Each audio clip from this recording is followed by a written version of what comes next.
Hello everyone. Okay, I'm back again. Today we are going to talk about sustainable fashion constraints. How do we sell sustainable fashion? That is actually store sales. When you open a store, then you have to sell your fashion merchandise that you have. Hi, I'm Purabi Mishra. uh, the most important thing is what you can do, even if you don't want to showcase your brand, still people see you.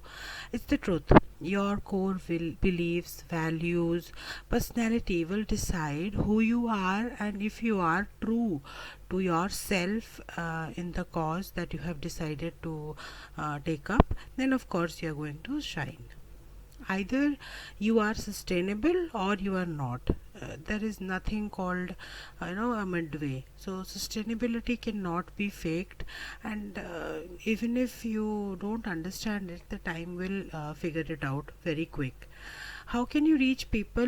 Referrals always work. That's a fact. You can also take help of influencers, experts to write, and maybe you can publish it.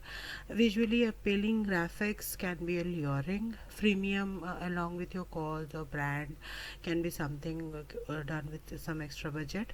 Local collaboration or joining the group of designers who believe in that same thought, that is sustainable fashion, makes you someone recognized.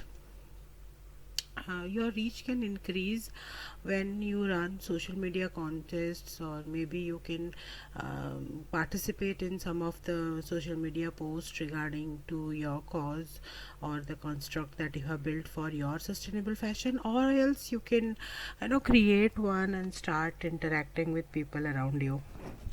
Networking sites, of course, can be helpful. Today, actually, people understand the storytelling thing, which is working in a bigger sense that we see. Videos and podcasts always do wonders. You can also take advantage of controversy running in different areas, leading to waste management, eco-friendly initiatives, and maybe you could use this to build your brand. Yeah, you need to brand everything you release to the market, from newsletters to free downloads, whatnot. Most important thing that I would like to focus is something like a short video, or you can quote something which is going to be very helpful when you are thinking of promoting the brands. Now, the most important factor that comes into picture is, does your locality know about sustainable fashion? Because the public realization and apprehension on sustainable fashion is the crux of customer driven sustainability, and to some extent there are NGOs and even brands who are taking indispensable steps to foster sustainable fashion. But the connection between emotion and ethical decision making is something which is proven. Ethical and sustainable garment can be different at times. I mean, something ethical may not be sustainable, and the other way around.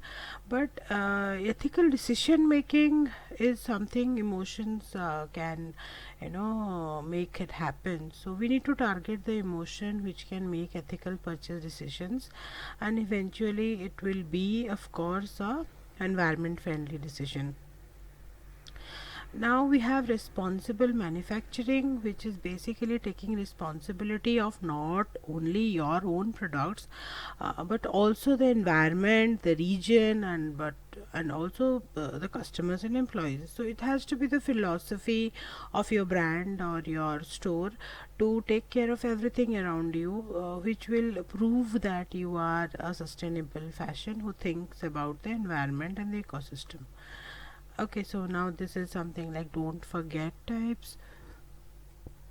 People buy into the cause always, and the story behind any merchandise makes it more precious.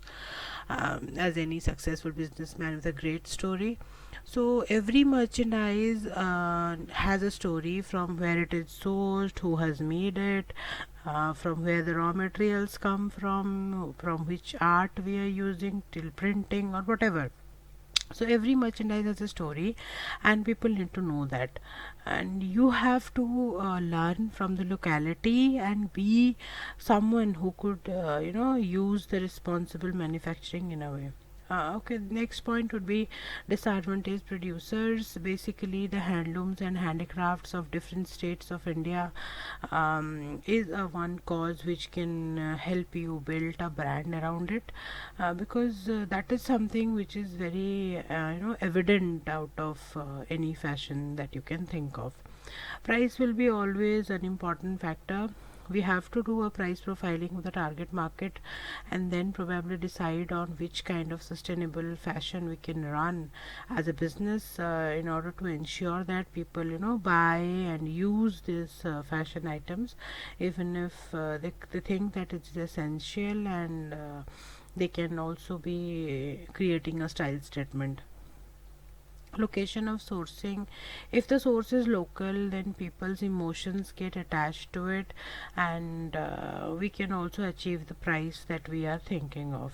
Handmade and local made is very lucrative to sell, because there is abundancy in availability, and you can redesign and make it different and exclusive, customize it, so it becomes very easier as a sustainable fashion to prove that why it is pricey and why it is good. Natural always is not sustainable, so mention precisely what do you mean by natural and how you are getting it. Environmental or ecological aspect to sustainable fashion is always specific to a lot of things. It has to be properly mentioned about eco-friendly printing process, or the chemical or the minimal or zero chemical treatments of the garments, then green marketing and packaging of the product, merchandise, the waste reduction. So basically we have to be very particular about the eco criteria to define a sustainable apparel or an ethical apparel.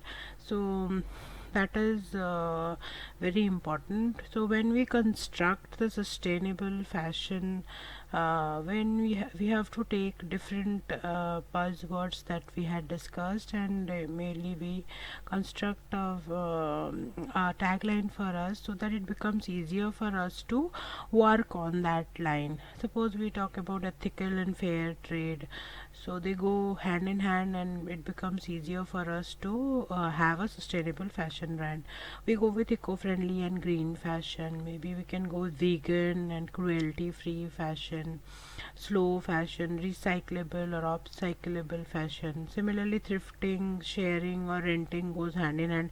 So we have to create sustainable brand, so that the eco-friendly customer segregate them as per their requirement, because somebody who is vegan and cruelty free fashion lover, and they may not be actually looking into thrifting, sharing or renting fashion, because vegan is very costly. In the other way, thrift fashion is cheaper than it.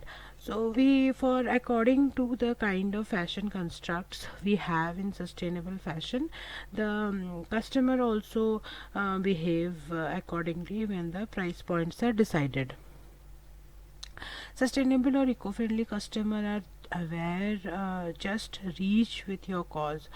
Basically reaching eco-friendly customer is very quick, only the fact is if they listen to it. Creating new people may be difficult, but then who are already eco-friendly customer, even if they do not talk about it that they are eco-friendly, and that people would be talking about eco-friendly, but then they may not like to spend that much money. So that is very challenging, but still it's easier to reach to them. Sustainable fashion can be challenging to adapt to, it's very true.